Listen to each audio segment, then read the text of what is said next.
everybody, it's Dr. Karen here, and I have been getting some questions about what is inside the Word Study Toolkit for SLPs, and I wanted to do a quick video tour to just walk you through what is in this resource. So the purpose of this is to provide a resource that will help you to study morphology and orthography and really understand how to break those down and just really give you a go-to resource that you can use to have a number of different morphemes and orthographic concepts that you can study with your students to improve their vocabulary and also include their spelling and reading skills. So obviously we know that phonological awareness is one thing that we can do to boost our students' spelling skills, but our students also need to know how to break words down that have multiple morphemes. So we need to go beyond phonology and really show our students the meaning behind those words and dig into morphology, which in turn helps us to study orthography with your students and to really help them understand why words are spelled the way they are so they can see those patterns. So I'm going to just scroll through really quickly here. So obviously there's just the title page here and then the overview of what's included. So at the beginning, I just give you some definitions in part one of just some of those key concepts that you want to know when you're studying these things with your students. And this can also be helpful to share with the students themselves or with anyone else who is working with the students, like teachers, literacy interventionists, even parents. So as we break this down even further, we get into all of the different parts of words. So we have prefixes, we have roots and bases, we have suffixes, and then we also have things like multiple meaning words, homonyms, homophones, homographs, and then obviously some resources that you can link to at the end and just some references so you know where some of this information came from.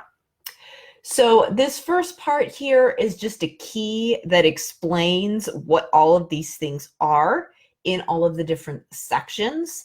And this can be helpful for your understanding, but also you can actually be more explicit than you think with your students.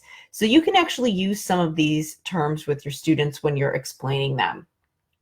So here's some of those other terms that I have covered here. So that's what's in that first section. It makes a good handout, and you can sometimes even print this page off and give to people who are working with your students so that they can have an understanding of some of the things that you're doing in therapy. And then here's just some more of that guide.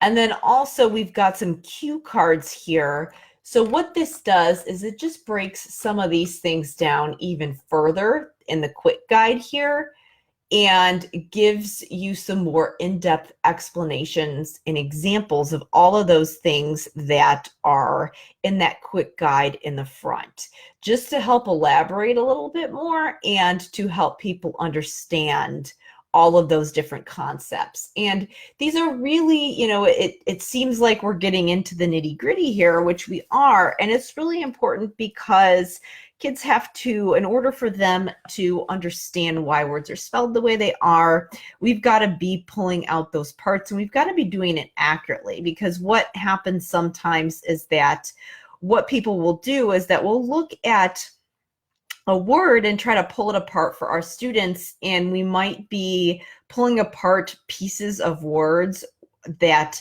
aren't necessarily linguistically accurate and might not be a legitimate unit in a word. So we want to make sure that when we're taking chunks of words that we're doing it accurately, because that's what's going to help our students to really make those connections between those patterns.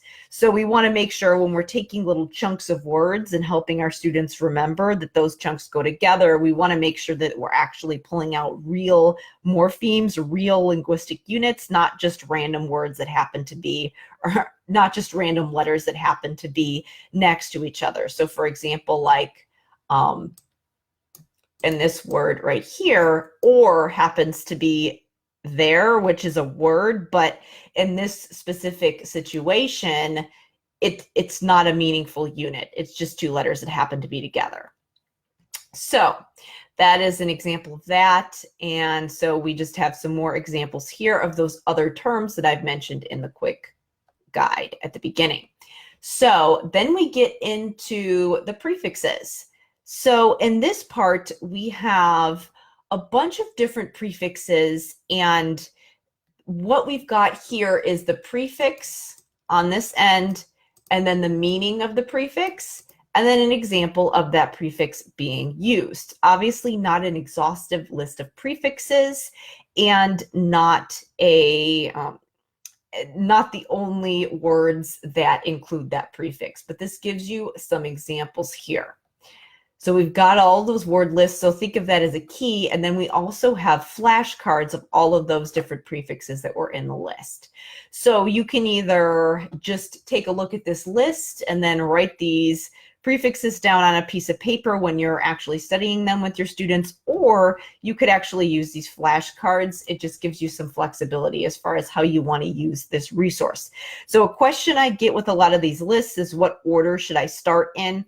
I would say, so people always want, with these word lists, people always want to know some type of hierarchy and developmental sequence. But the thing is, with vocabulary and language, there really isn't one. There really isn't a set list that's like, do these words in this order.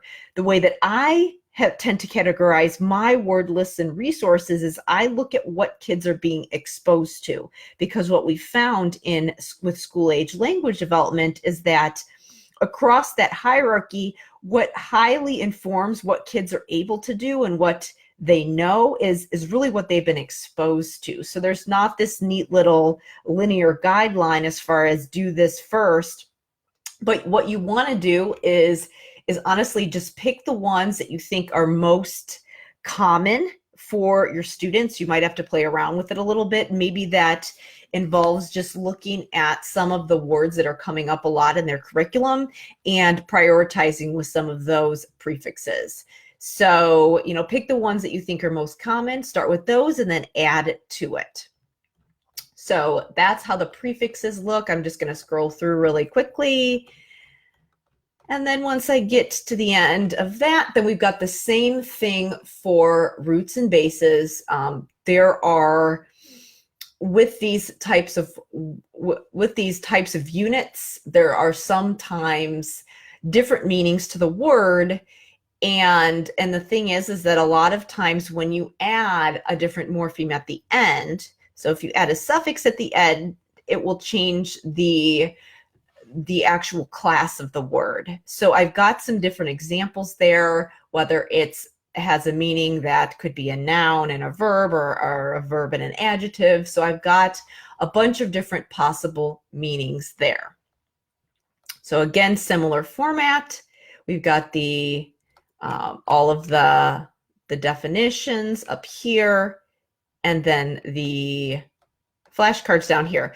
Now you'll notice that sometimes the spelling will actually be different for some of these morphemes when you actually put it into a word. Sometimes if there is an E at the end, you'll take off that E when you add the suffix at the end. So be mindful of that. Sometimes there are you have to tweak the spelling a little bit when you put multiple morphemes on it, but the meaning should stay the same. So that is something that stays similar even if you are adding different morphemes onto the word. All right, same format here. We've got the suffixes. So this is morphemes that go on the end of the word. And this is one that I really like to point out, this one here, because it's common for people to think that T-I-O-N or C-I-O-N or S-I-O-N are the actual morpheme, but with this one, the actual morpheme is just I-O-N. If you actually look at words that have T-I-O-N or S-I-O-N, really that S or that T usually goes at the end of the previous morpheme. So usually it'll go at the end of that verb. So we don't want to tack that letter like the S or the T onto this one because it just confuses kids. So we want them to be able to see accurately what are those different units in words. Because if we just try to tack together patterns, again, words and letters that just happen to go together, then it can be confusing. Last section here, we've got actually, these are the suffix cards. Going to scroll through that. Then we've got the homophones. Homophones, homographs, and homonyms. So similar thing here. We've got a list of them, and then we've got the actual resources here. And you can see how that's laid out. And that same thing follows to the end. And then at the end here, I've just got my reference list and some links, some things that you can link out to get more information. So what I'm going to do now is I'm going to share a link below this video that you can follow to purchase the Word Study Toolkit so that you can get this resource to help your students build their spelling, reading, and vocabulary skills. As always, you can email me with questions at talktome@drkarenspeech.com. But thanks so much for watching.